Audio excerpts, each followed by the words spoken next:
Coming up on the Gen Gamecast, Robert Bowling is back. Welcome back, buddy.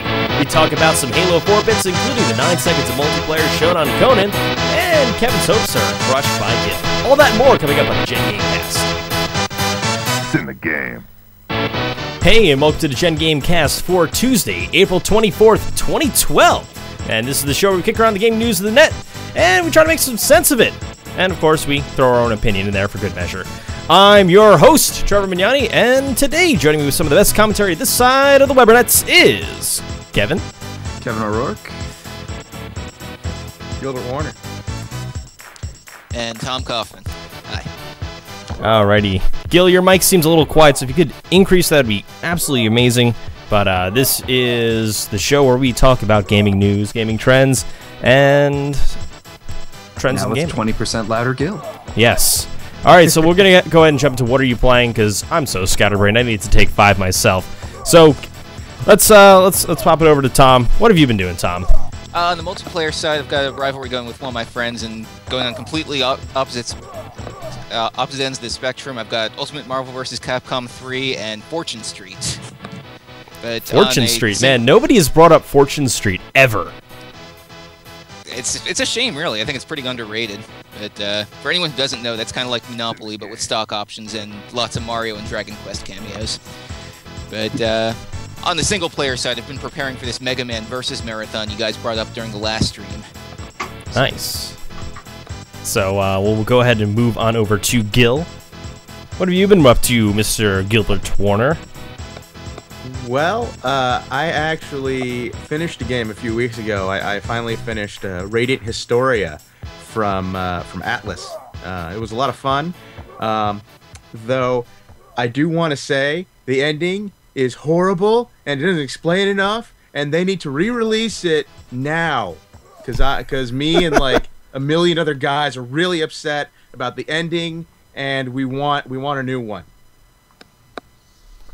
Alrighty. But other than that, I've been playing Final Fantasy Tactics: War of the Lions on my on the iPod. Yeah, you're like our iOS gamer extraordinaire, and it's good to get you on the show sometimes for a different perspective on things. Reluctantly. Last time, you know what, there was some complications, and we tried to start early. We got the mic checked, and we're like, "Where's Gil? Where's Gil? Okay, we gotta get a fourth in here," and then it just happened. So we're sorry about not having Gil last time, but we got 100% more Gil this time. And he's 20% louder. Yeah. Alrighty. Hey, my mic volume's as high as I can get it, so I'm doing what I can. Yeah.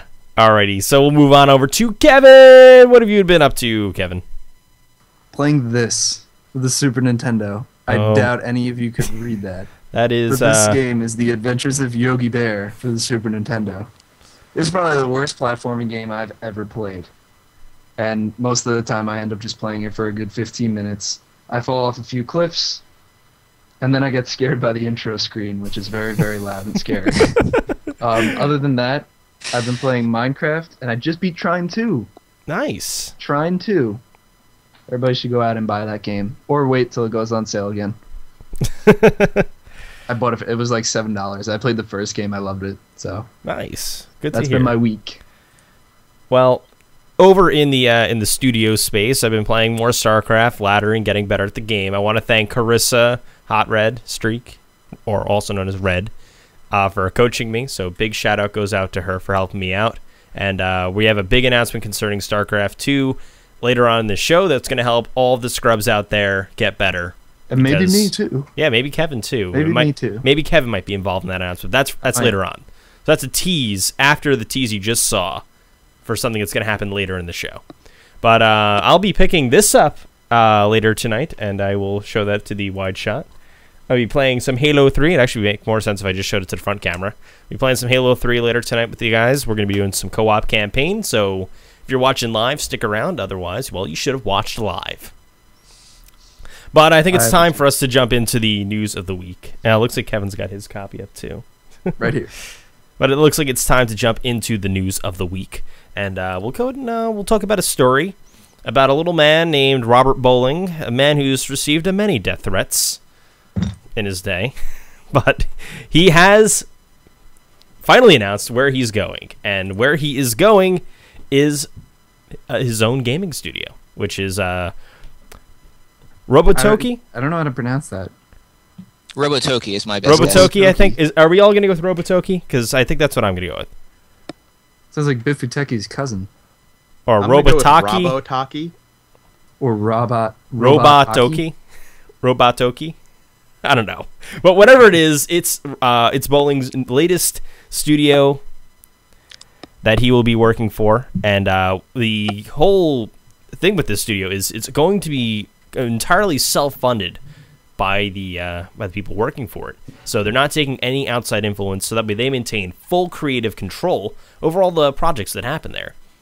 And I wanted to open the floor up to you guys. What do you guys think about that? Do you think that's going to really give the studio advantages over the bigger guys like Infinity Ward or Treyarch or Respawn or... Oh, wait, hang on. I'm just announcing all the people that make first-person shooters. Or at least the popular ones. Well, I would think at least that would be, given where he's known for, he's probably going to be developing a first-person shooter, though maybe I'm jumping to conclusions here. He's had the experience. Yeah. I think he joined up right after, or right before Call of Duty 2. Yeah, that was... Sure. He worked on every Call of Duty title after Call of Duty 2, which Call of Duty 2, okay. Which after Call of Duty, that was when literally everything picked up for Call of Duty. Everybody's like, "Dude, have you played Call of Duty?" No. Well, you're an idiot because you should. Yeah. And that's I more or always played less. Medal of Honor. I was kind of like I was kind of in between. I played them both passively, and then Call of Duty 4 came out. I'm like, this is like the greatest thing to happen to first-person shooters ever. And I played the crap out of that. Ever. Since Halo, I think. Since Halo 2, probably. But you know, there's a little thing called Xbox Live. yeah, that was. I I don't think know that if you've heard of it, but I think Halo 2 kind of started it. Yeah, I don't know. Just say. Fair enough, yeah. Is that Just like Twitter? I don't. Is that? I mean, is that like Game Center? Is that what that is? Because we have Game Center on iOS. That's pretty cool. Just saying. But seriously though, I seem to recall a developer, being able to do exactly this, having the money to have full control over the release and the content of their game. And oh geez, what happened to that game and that developer? What was it called? Duke something Duke for forever. Something like that. Duke Forever. Duck, maybe it was Duck Forever. I think Gil's alluding to the game Duke Nukem Forever. Yeah, is that it? Yeah. They were that developer was doing really well, and they had plenty of money to completely control Duke Nukem Forever. And what did they do? They sat on it forever, and the game never came out.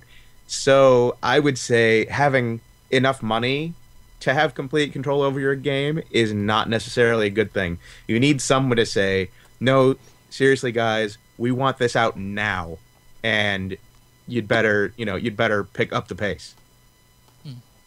Alrighty. I don't know. It goes the other way, I guess. I think me and Tom are kind of agreeing.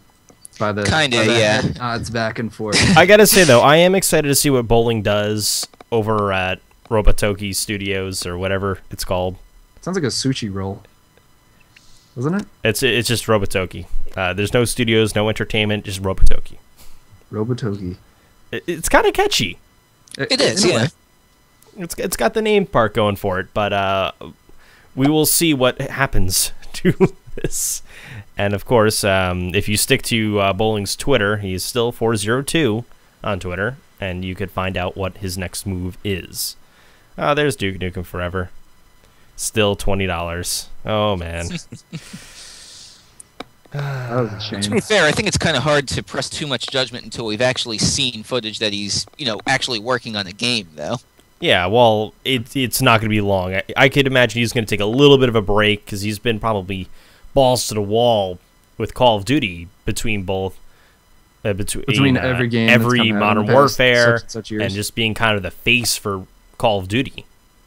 It's just, it's crazy. But it's probably a nice change of pace for him, and I'm happy that he's doing something that he thinks is right. And we will obviously report back on the podcast when bowling does make a move or an announcement, as we always do. Well, let's go ahead and move on to another warfare, Police Warfare. Kickstarter that could have been was canceled by the project owners. And this one is actually pretty interesting. They actually got a lot of funding right away. The project was canceled about 3 days ago, and it already had $25,000 in funding backed for it, which is great. 784 people put their confidence into it, and unfortunately, there's no real news on it. Check, right, so to speak, or maybe they did and ran off with the money. Well, no, if you cancel Kickstarter, nope, they don't get the money. Yeah, it goes back. Though, pretty good idea. Yeah, I mean, it's kind of a shame because the concept looked cool. I don't know if I would have personally bought it, but it looked like an interesting kind of cops versus robbers game concept. It was the literal cops and robbers. Without any of the fluff. Yes. I agree. Concept looked great. Gil, any thoughts or? I don't know. I mean, the concept sounds cool, and I can see why a lot of people would jump on this and be like, "Oh man, that sounds awesome! I'd love to play this game." But I mean, I think very similar to games that have been, games recently, like the last Medal of Honor game, trying to, kind of. This game reminds me of? Tackle subjects closer to home, like the terrorist groups and stuff like that. They need to tread very, very carefully. And this sounds like a game that could very easily go wrong if not handled correctly. Well, I think one of the biggest... first of all, this game reminds me entirely of Gotham City Imposters. Yeah, that's what I was thinking. And that takes it differently because it's not as different. I don't know. I feel like if you put law enforcement in a game and give it to players, some people will react differently to that. Like, let's say instead of, in Halo 3, you're police officers or something, and there's teabagging and blood flying everywhere and all that stuff, and then people will kind of throw around, "Oh, law enforcement's bad. This is police brutality all over."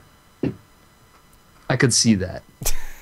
I could see that happening. It's up here. Yeah. One of the things, like, it's a game. You're supposed to have fun with it. It should be fun.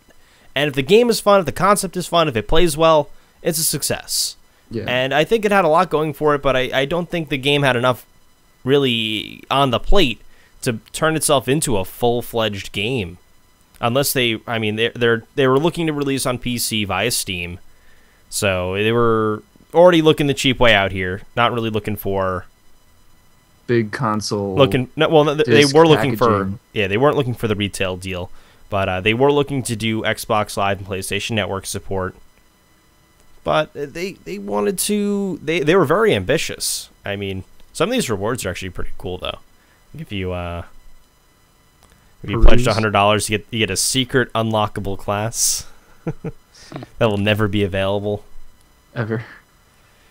I don't know To how be much fair, I like though, that. it does say that this is by no means the end of police warfare, so it's entirely possible that this could have been converted into something new, right? Yeah, I mean, what if possibly they took this and say, what if Activision approached these guys and said, "Hey, we'll fund this."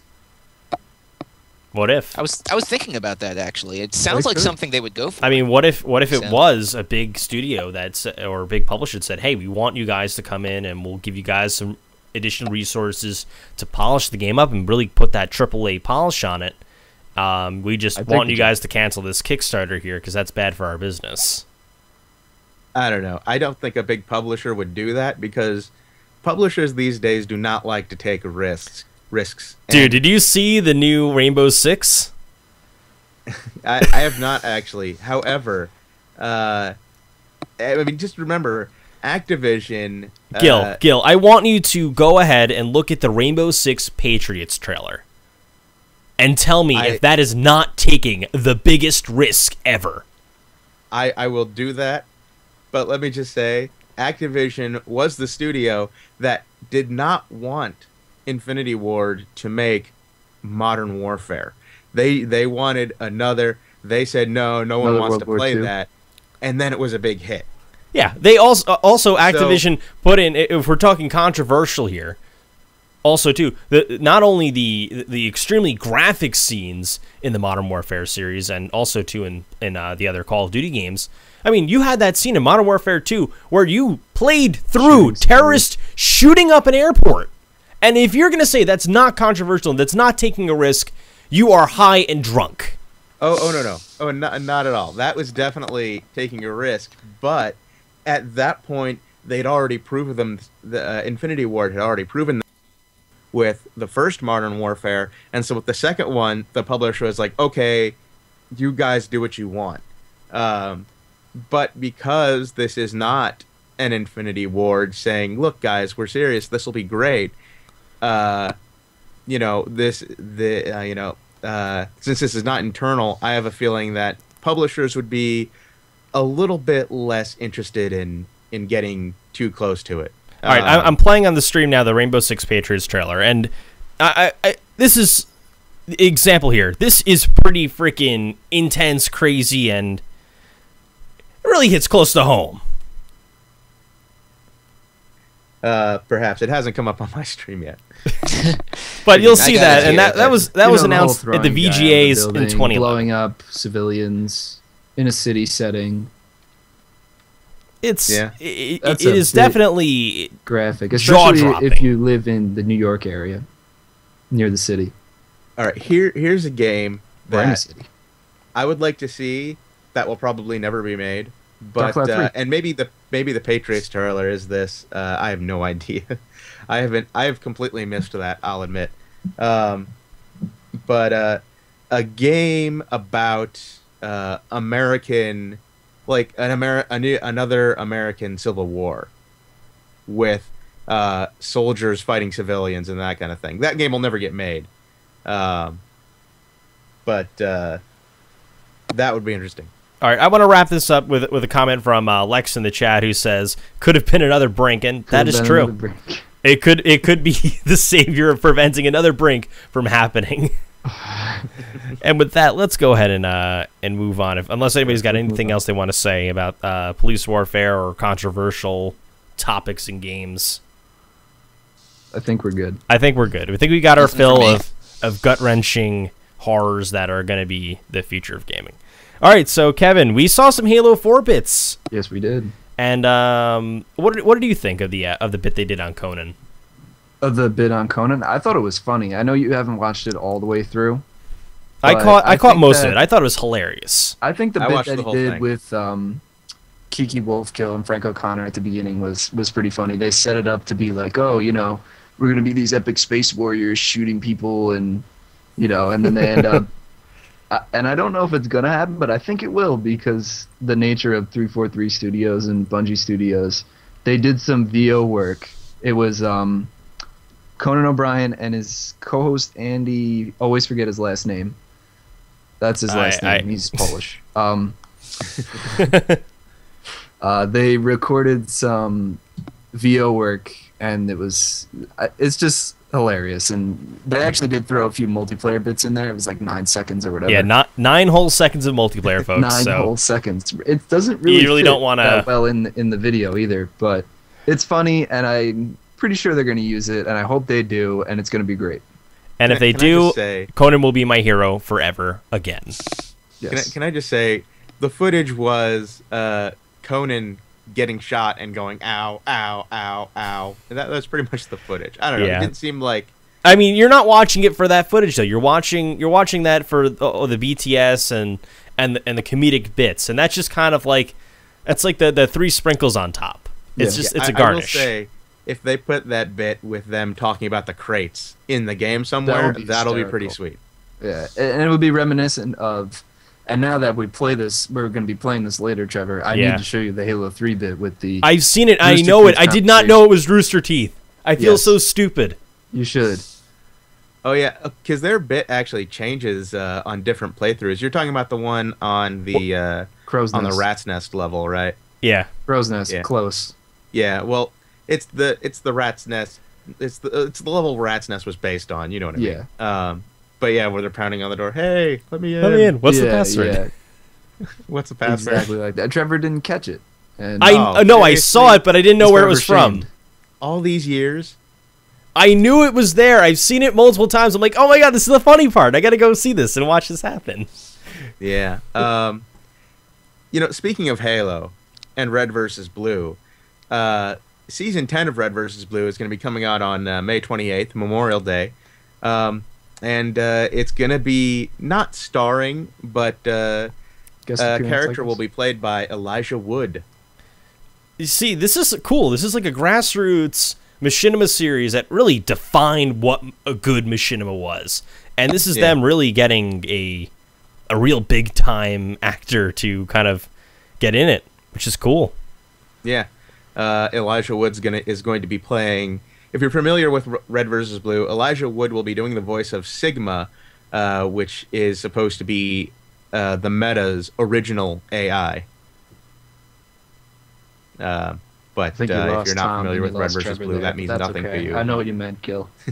I just said a bunch of words that didn't really make sense. People thought you were doing like a math equation there. Yeah. No. So what you do is you take Sigma, you put Elijah in. Now Sigma divided by Meta from the coefficient of the I'm just getting distracted thinking the Sigma from Mega Man X instead, but no relation, I assume. No relation. Oh no, it's totally related. So yeah, this is going to be also across Mega Man X machinima. So it's going to be. Now I'm going to have to start actually watching this then. Yeah, it's going to be like. You're too late, X. I've already taken over the resource satellite. And X is gonna be like, why do robots have to fight each other? Let's move on. And Zero's gonna come up and be like, sup, I have a sword. I'm gonna kill you.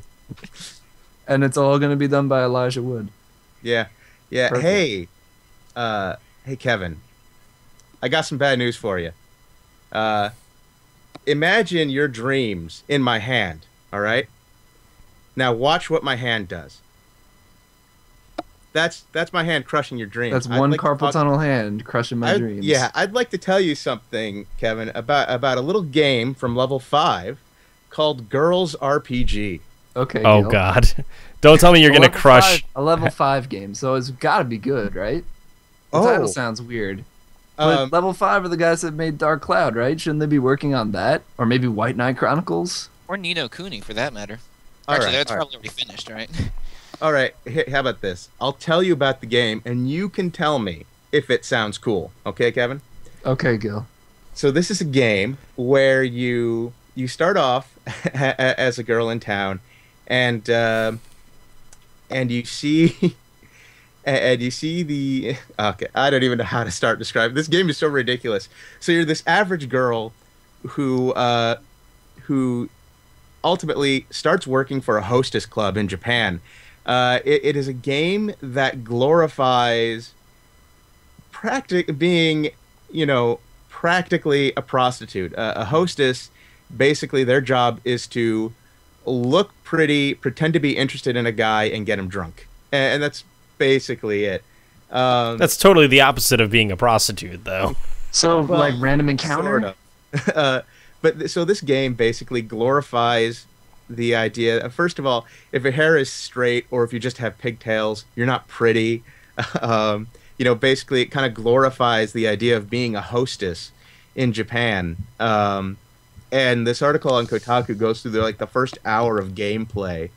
And you get a little character creation, and you don't get too many options. You have like 3, which are described as anorexic and flat, anorexic and busty, thin and flat, and thin and busty. So no fatties allowed in the game, basically. No. It's pretty despicable. No plump hostesses. When I think of a girls RPG, I do not imagine a girl being like, "Oh man, I wish I could just dress pretty and be admired by guys and never talk about what I'm really thinking." I can't imagine most girls wanting that. When I think of a girls RPG, I think of something like there's a magical land of unicorns, and there's either this one evil unicorn or this evil businessman who breaks into the land and starts destroying it. All right, so Gil, are you making the next My Little Pony game, or? I don't know, Gil. Like the way you're setting that up, I give me some swords and like character customization. That sounds pretty cool. Fighting unicorns. All right, folks, we got we have an update here. Apparently, if you got a 3DS, the system update is now live that adds folders, which means if you got a lot of crap on your 3DS, you can now organize it, and that's gonna be really good because I'm gonna take all those things I got from the ambassador program and just stick them in a folder and forget about them because I can play through all of them already. Forget about them. I should try Fire Emblem at some point, but I'm gonna start that now. That's a little risky. I got through all the ones I wanted to get through, so I'm happy. Alrighty. Well, thank you, Gil, for giving us the level 5 update instead of saying, "Oh, level 5's working on Dark Cloud 3 or." No, yeah, sorry, no. This is Girls RPG, the RPG about being a hostess. All right. Well, to be fair, if we're on High School Host Club cut on, this might actually work, but we'll see.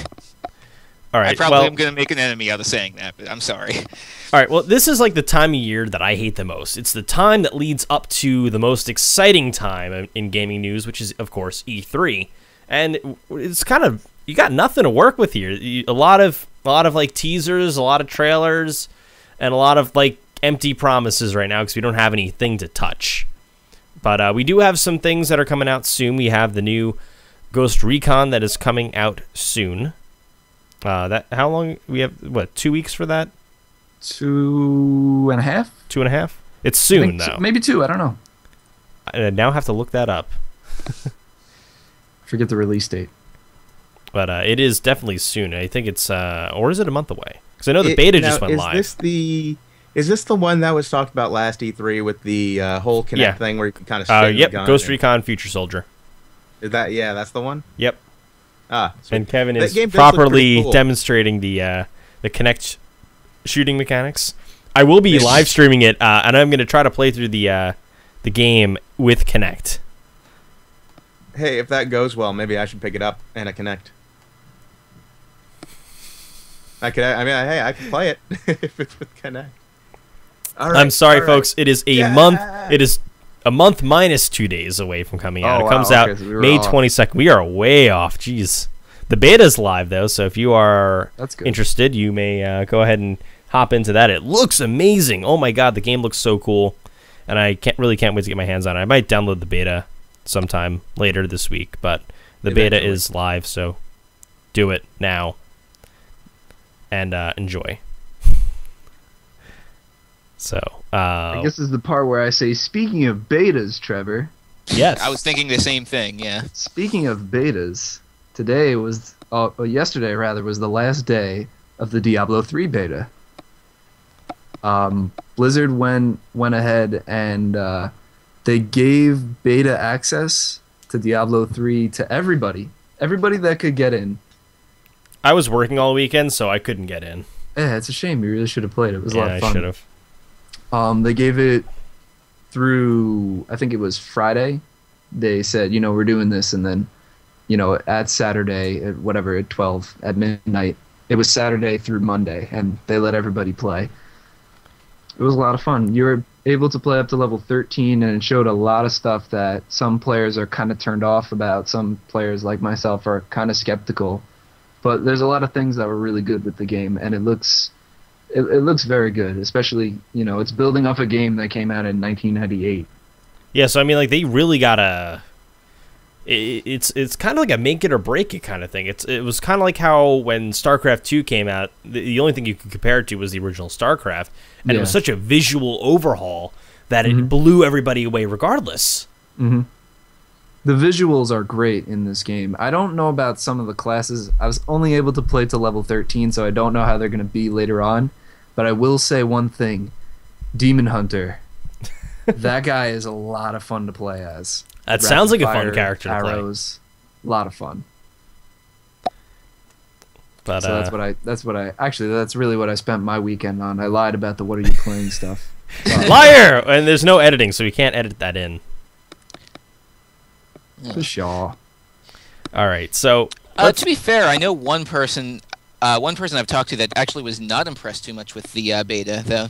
I'm trying to see if I can find the comments he wrote somewhere, which I don't. Oh, here they are.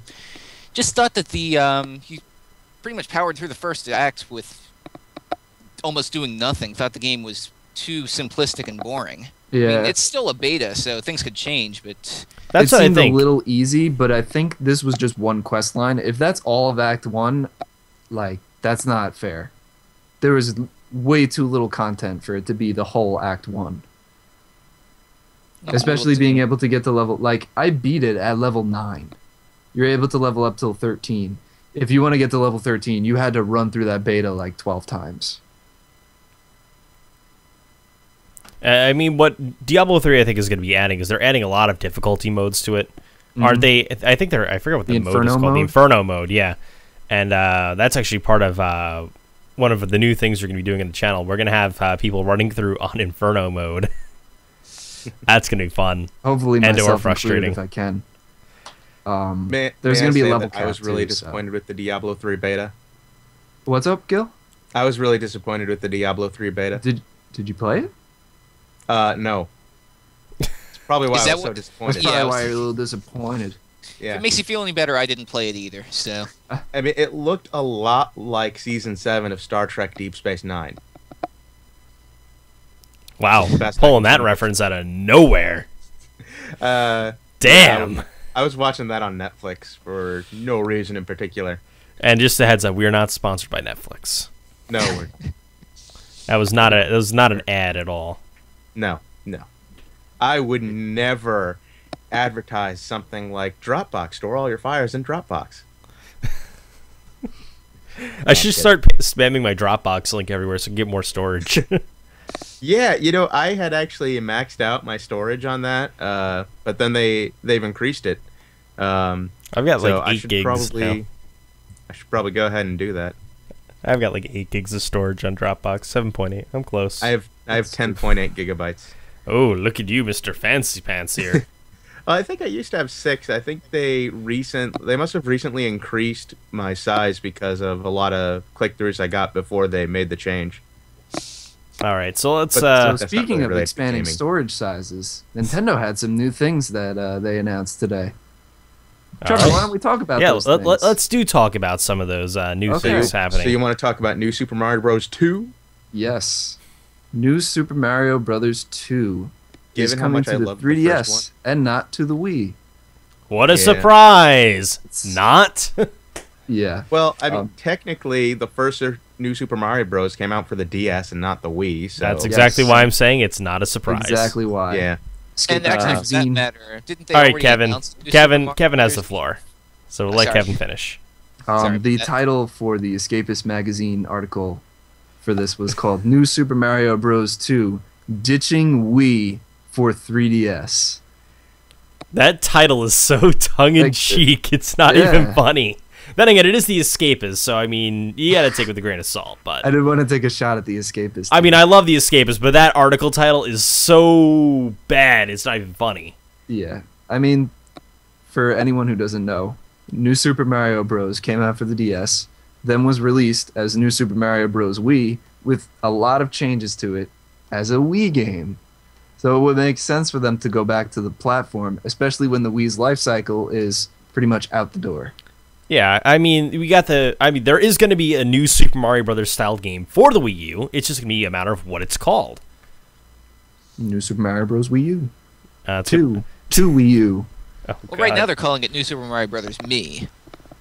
And and I I think think that's there's a supposed to funny be some- title, but it Yeah, works because you had the ability to use your Mii's in the game. But I think that doesn't make sense as a Mario game because your Mii is not exactly super powered. No. Honestly, I'd rather just play as Mario. Same Yeah. here. Mario and Luigi. Mario, Luigi, and those 2 random toads. Yes, the two I random. don't. I mean, Hopefully, Okay, we get let's some other see. characters this time, but we'll see. I don't know why anyone would expect New Super Mario Bros. 2 to come out on the Wii, especially with the Wii U so close. Exactly. I'm sure. I mean, honestly, I played New Super Mario Bros. On the DS, a long time ago. My friend got it. I never did for some reason, but I borrowed it from him and I played through it. I loved every minute of it.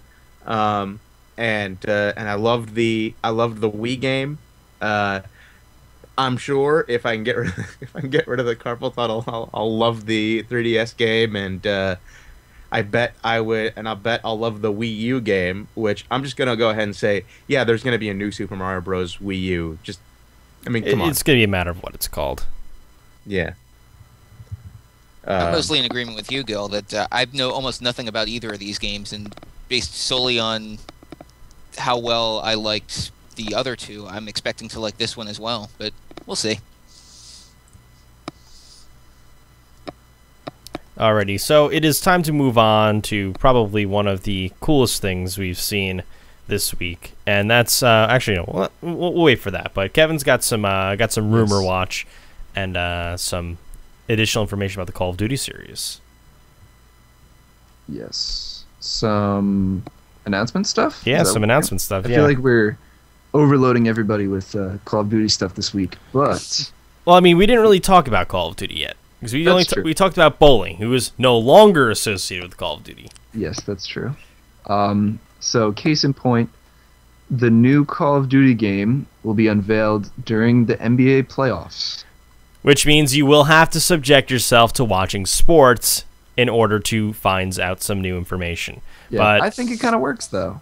Yeah, I could see the sports audience being into FPSs. The whole freaking audience is interested in Call of Duty. I mean, Call of Duty is year over year beat its goals, and even though its sales are starting to tail off a little bit in the midlife to later life of the games, they're still hugely important. Yeah.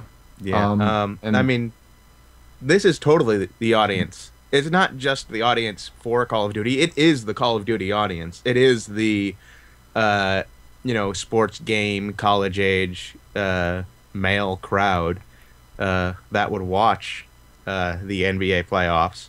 That plays Call of Duty. So I mean, it's exactly the audience. They just kind of. I mean, it's not a surprise to me, and I have no intention of watching personally. I don't either, but I mean, to be fair, I'm not all that interested in Call of Duty in the first place either, so... Or basketball? Exactly. Or basketball, really. There you go. I figure I'll hear about from my coworkers, and that's about as close as I really feel like I need to get. Alright, so we're going to move on to some Rumor Watch now, and this is kind of where I was going. I was talking about this in the pre-show, and this is right here, my case in point.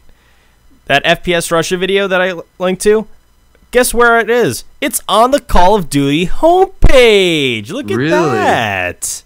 A little bit more validity. A little bit more validity to that now, isn't there, guys? That adds a lot more validity. It does. Actually adds about 1,000% more validity, especially when you see FPS Russia take this quad rotor and blow it up. All right. So let's go ahead and watch. Right. Oh! You were right. There it is. I'm not afraid to admit it. You got me on this one. It seemed look at that. Now we want that as a kill streak, and I think that pretty much puts the nail in the coffin that this is going to happen. Yes. Either that or they're putting FPS Russia in the game as a playable. That would be pretty cool. I would... Maybe in like a zombies mode? That'd be cool. Maybe this podcast will end up on the Call of Duty homepage now. Maybe. If we just tag it with Call of Duty. It was a cool video, though. I have to point out that Mythbusters totally busted the idea of a bullet setting off a tank of gasoline, just by shooting through it. Just had to throw. Well, that out there. he uses. You know what he does, right? He uses in the red targets, which explode on impact, and he probably had in the red targets on the table. I'll actually go back, and I could probably point out where the in the red targets were. Yes, he had a link to it in his video description. Let's see here. He gets really close here. I don't. Yeah, he's got like cups on there. He probably filled the cups with in the red. But there it is. Bring it up on the video feed here.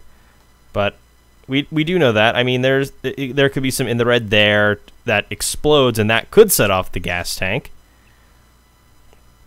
I'm surprised that frickin' explosion there didn't set off the gas container. No. Or maybe he just filled the gas tank within the red. Which would be hilarious. I love the end there where that fire comes towards him. Yeah, that was funny. All right, so that's enough of FPS Russia. We're going to link that in the show notes for you guys if you want to watch FPS Russia really messing some things up and then blowing up the drone in a car, which is hilarious. Unrelated to that, my 3DS just finished installing the new update, and I've created a folder, and I'm currently renaming it right now. He's renaming it to Trevor Was Right. Alrighty, so let's just wrap up here with another trailer. EA released a trailer for Crysis 3, and it does look amazing. I'm going to say that, but the question is, will it really be the next big thing? And we're going to have to wait till 2013 for this, but it looks really cool, and I don't know how Crytek keeps outdoing themselves in the graphics department, but there are some things in this game that they've said that shouldn't be able to happen on consoles, and yet they're making it work on current generation systems. So that could be also a tease too, that like the console generation could be going into late 2013 before we see anything new from Microsoft or Sony. Especially or maybe this is from one of those new consoles. I mean, Crysis always looks better on PC, so... Yeah, they may have a dev kit, though. And nearly every game looks better on PC. That bow looks sick. So this is... Right now, on the radar, very far away. It's on the edge of the radar, as it is a 2013 title. But it's got everything we like about Crysis: the abilities, the crazy environments, the awesome executions, beautiful graphics. Yeah, the graphics. And I really just can't stop watching this. It looks so beautiful. I don't know. It's pretty, but it has a terrible personality. I think you need to break up with it, Trevor. I know it's pretty hard, and it's fun to ride sometimes, but it's no good for you, man. Got to give it up. But that is Crysis 3. 2013 is the date for that, and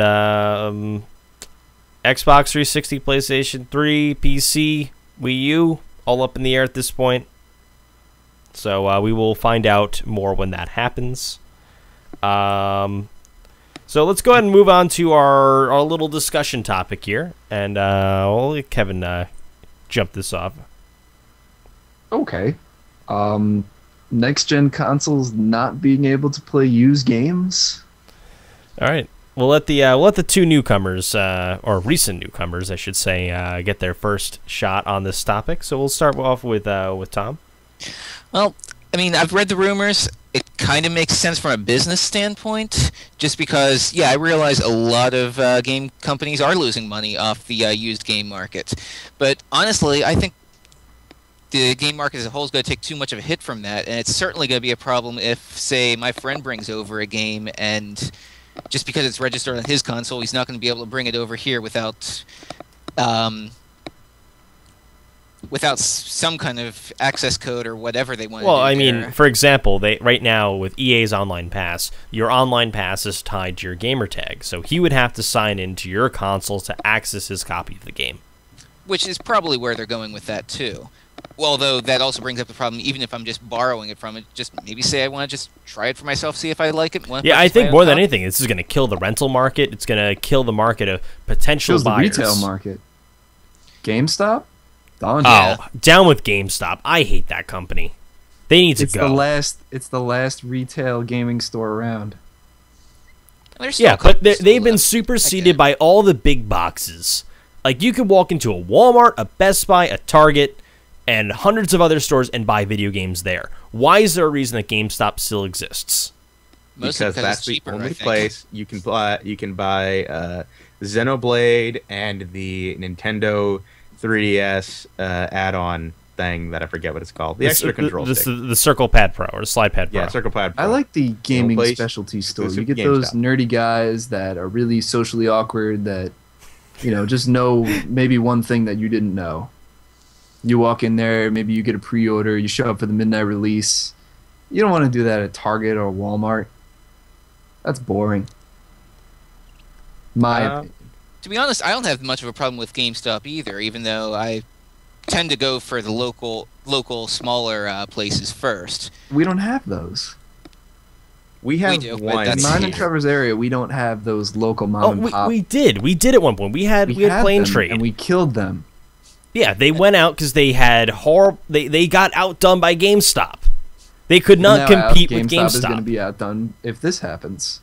Yeah, I think publishers are shooting themselves in the foot too. I mean, Lex brings up that game publishers are keeping GameStop alive with exclusive DLC pre-orders. That is true because seriously, I mean, Prototype 2's got that exclusive move that you can only get at GameStop. Yeah. Whoop-de-doo. You remove that, and GameStop has no reason to exist. I don't know. I have an example. I've also read the rumors, and I mean, even for the console makers, it would be a terrible idea for them to do this, simply because the console makers want people to, Xbox wants you to buy. I'm sorry, Microsoft wants you to buy the Xbox, and Sony wants you to buy the PlayStation. And a lot of people are going to be like, whoa, whoa, whoa, you mean all those PlayStation 3 and Xbox 360 games I got, I can't play, or my friend can't bring a game over so we can both play it anymore without all this extra hassle? No, I don't want that. I'll stick with my 360 and, I'll yell at you to fix it. I mean, from a business standpoint, Microsoft and Sony have zero reason to do this because used game sales don't really affect them that much. Of course it affects them. It affects them. Microsoft loses money on every used Xbox game, regardless of publisher. Do you know why? Publishers pay money to get their games on the system. They pay a licensing fee. And if they lose that licensing fee, Microsoft gets hurt, the publishers get hurt because they're not making the money on that second sale. The only person who's making money on that deal is GameStop. And it sucks because publishers should be getting all the money they deserve. They should, I agree. However, I mean, certainly GameStop has crossed a line, I think. But to kill all used game sales because of GameStop, I think is them crossing a line, and I think they know that. I think EA's got the right. They kind of have the right track now. I mean, I think EA is doing sort of the right thing, and more publishers are doing this, the online passes, to kind of thwart the used sales, but then it just turns into a whole miscommunication soup of whether or not the game you're buying is the full experience, or if it's just a shell of what the game is, and you need to pay more money to get it. I mean, I don't know. I think voids out first sale. I think ultimately the way to do it is the Steam model. That's the way to go. Well, I mean, the Steam model is very restrictive too. I mean, say I buy a game on Steam, I can't let you borrow that game. Exactly. It's locked to my account. It's the same thing that's happening with these online passes. The game becomes locked to your account, but it has a physical piece to it. Yeah. I mean, Steam kills the used game market, but at the same time, people love Steam already because it's easy and convenient, and it works. It works the way you think it should. You install Steam on a friend's computer, you log into your account, you get to play all your games, even though it's a different computer. But Microsoft and Sony, they don't want to do that with Xbox Live or PSN. EA. Well, I mean, EA they're no. Gil, they're already doing it. I mean, Microsoft's got games on demand, and you can buy full retail titles through the PlayStation Network. But you can't buy new titles. I can't log on to Xbox. I couldn't go on to Xbox Live right now and pre-order Halo 4 as a download and just have the game download, and then when it comes out, it unlocks and I can play it. I can't do that. And Microsoft's not going to do that. But if they really want to kill used game sales, that's what they'd have to do. Oh, yeah. I mean, But they this don't wanna right do here. Hang on. This is the point I wanted to make before about why this sucks. I'll take NHL 12 for example. The game is $60 right now, $59.99. You could buy it used for $47.99, but you'd have to buy a $10 online pass to play the game, bringing the game's cost up to $57.99. You're saving a whopping $2 on that, and that's $47.99 that EA is not recouping. Yeah. They are recouping the $10 though, but they're not getting the full credit for that sale. I feel like that's kind of underhanded though. Like, do they visibly set? Because this is what the big California GameStop, they must display DLC things. Oh yeah, and That's they kinda do have this on. they do have it on the by site way, now. You need this to play online. They do now have it on their website, which I do applaud them for. Me too. But they should make it very clear that it says online play requires the purchase of an online pass. And not like a little box on the back that says. Well, I mean, like, it 1 says to it 2 right on the players. page here. Right here, when I search for it, it has it right as the third bullet point. Certain downloadable content and online features may require an additional purchase. Okay. They Well, to be should fair, remove the though- may and I'm just sorry, I'll let put. you finish. They should just remove the may and then it's fine.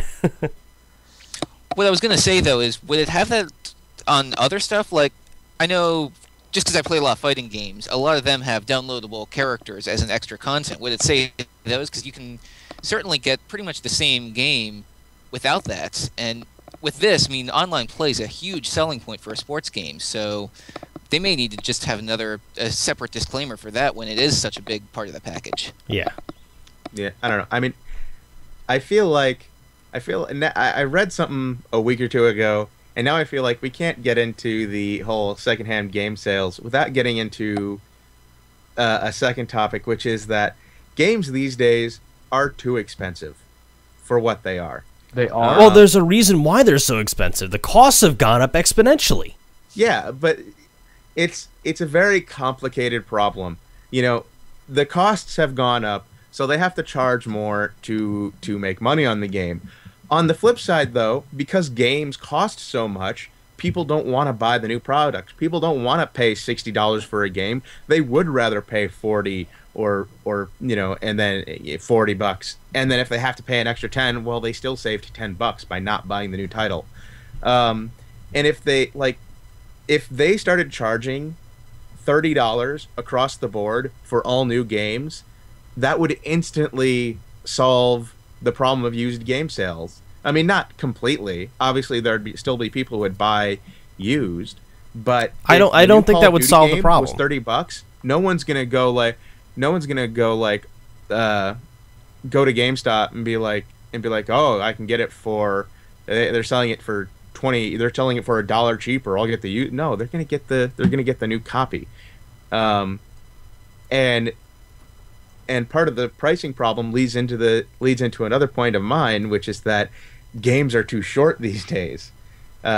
Games cost too much, so people buy them used, and not only do they cost too much, but they're too short for how much they cost.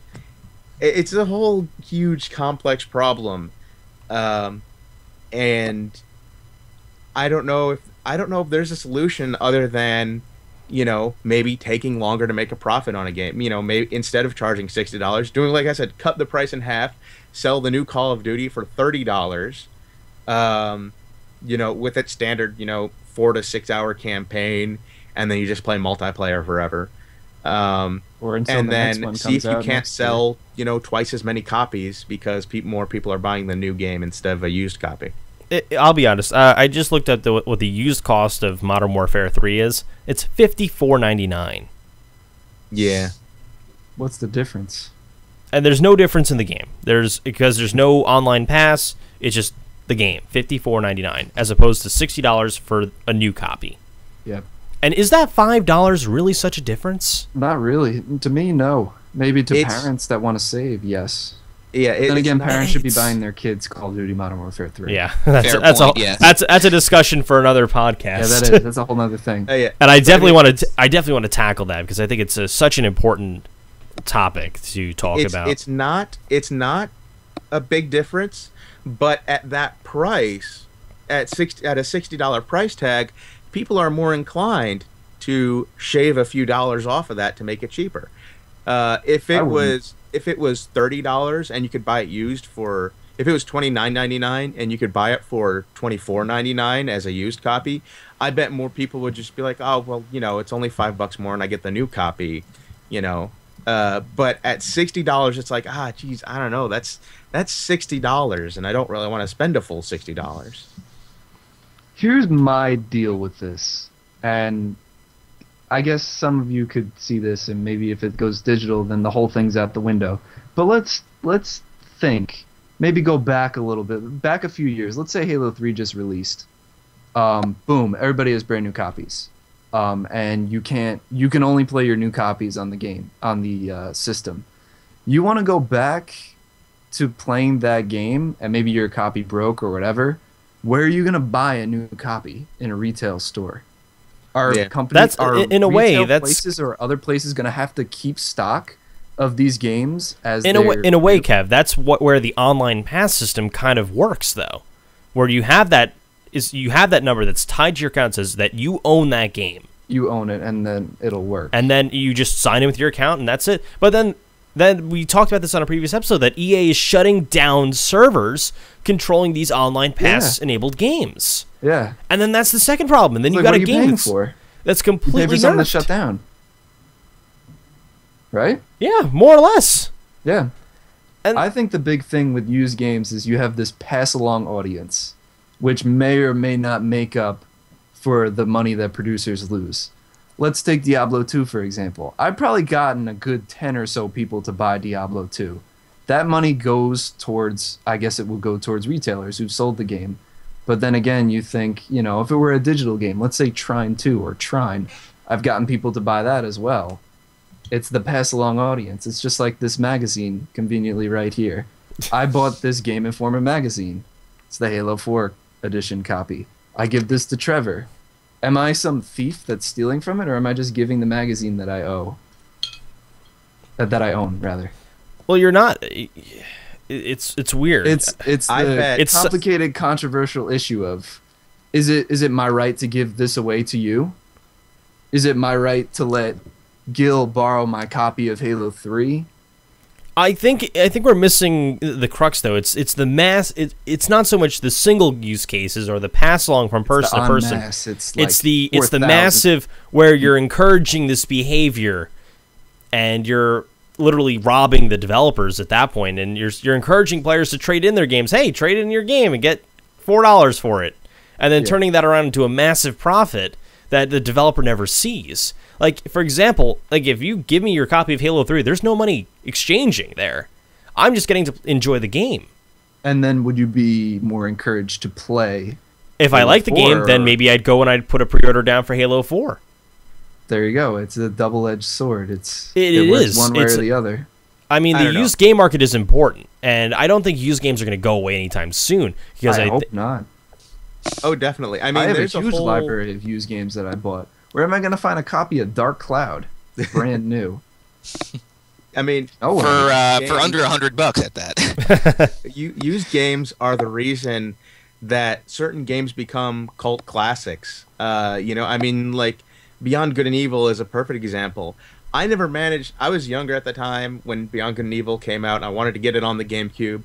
I didn't have the money to get it when it first came out. And later, when I did have the money, I couldn't find it. And finally, a friend of mine was going to get it for me for my birthday. He couldn't find a GameCube copy of the game. And so it wasn't until much later when I finally bought a PlayStation 2 Slim for like $100 or $150 that I was finally able to play Beyond Good and Evil. All right, we're kind of tagging along here. We gotta wrap this up. I never got a new copy of that. And a more recent example of it would be Tales of Grace's Forte, or Tales of Grace's F.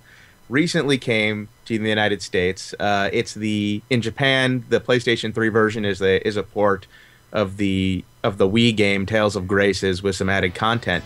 It was released in the United States, but in a very, very limited quantity.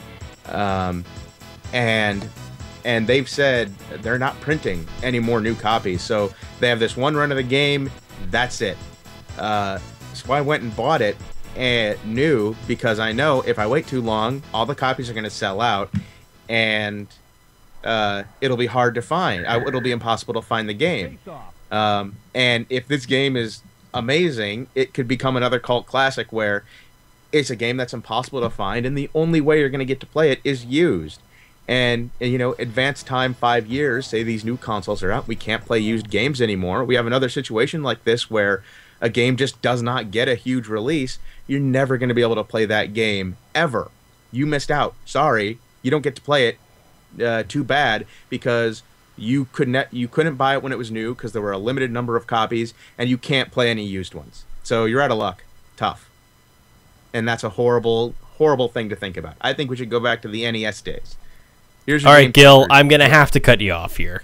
Kevin, your final wrap-up point.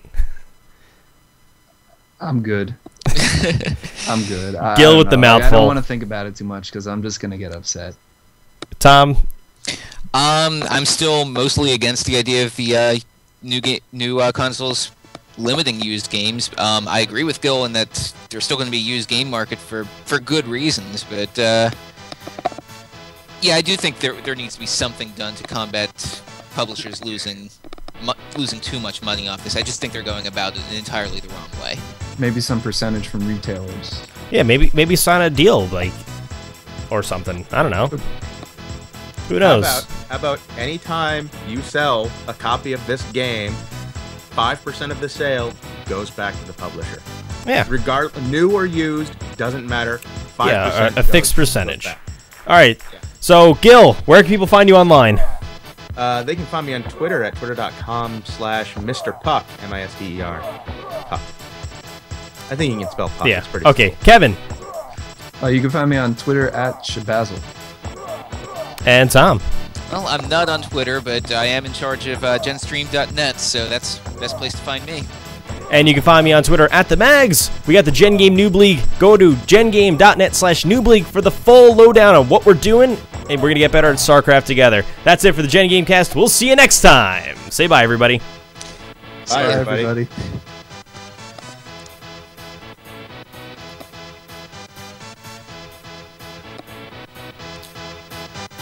It's in the game.